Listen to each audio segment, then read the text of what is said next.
Привет, друзья! Сегодня приготовим две начинки тортика в стакане или, как говорят, cake to go. Будем использовать ореховый бисквит, крошку от него, ягодную начинку на пектине, карамель, а также соленый арахис. Также покажу рецепт крема, который подходит под заморозку. Начнем с ягодной начинки. 30 грамм сахара, к нему добавляем 6 грамм пектина NH и хорошо перемешиваем.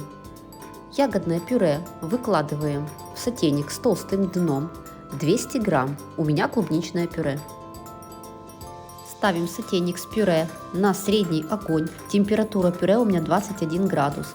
Вводим дождиком пектин с сахаром и постоянно помешиваем. Очень важно, чтобы пюре было не теплым. Если вы превысите 40 градусов, пектин вообще не сработает.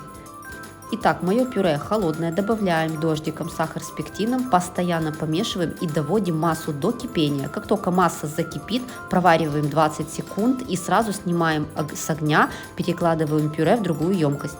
По мере остывания пюре будет становиться еще гуще и плотнее. Приготовим карамель. В сотейник с толстым дном отправляем 15 грамм глюкозного сиропа. Когда он закипит, вводим первую часть сахара. Всего у нас сахара будет 135 грамм. Когда первая часть сахара начинает плавиться на дне, сразу высыпаем сверху вторую часть. Сахар можете немного мешать, чуть-чуть буквально, просто помогать ему плавиться быстрее. Когда весь сахар растворился и приобрел янтарный цвет, быстро нагреваем сливки жирностью 33% в 115 грамм до горячего состояния и в несколько приемов вливаем в карамель.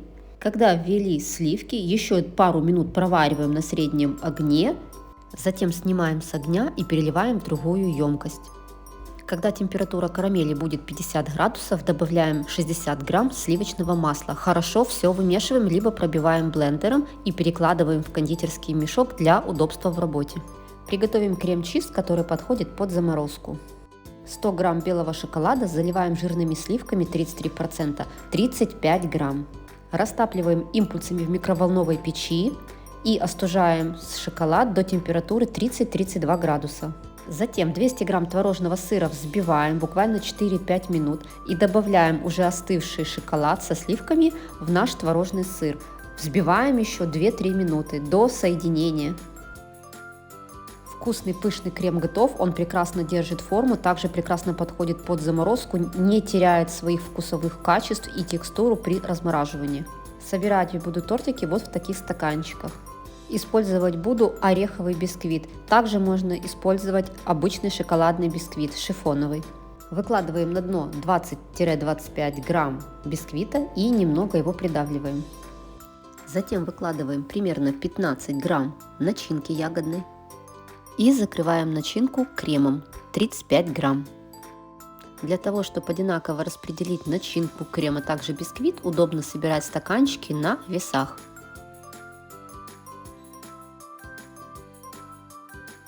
С помощью маленькой силиконовой лопатки разравниваем крем.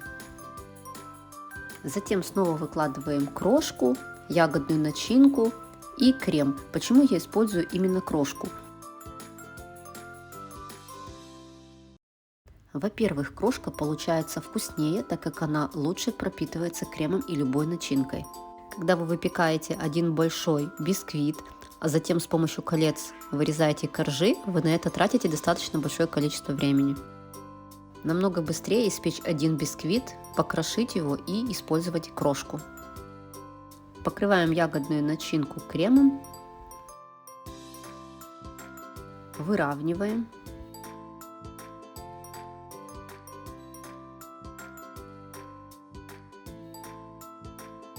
Почему использую именно ореховый бисквит? Мне так удобно. Я с помощью одного бисквита собираю два разных вкуса.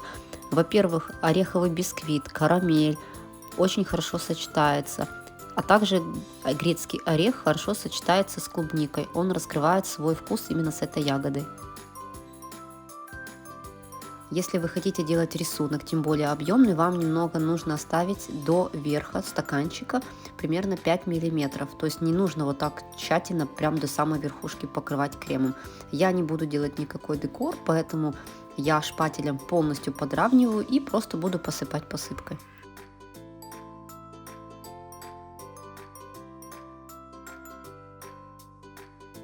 Соберем вторую начинку.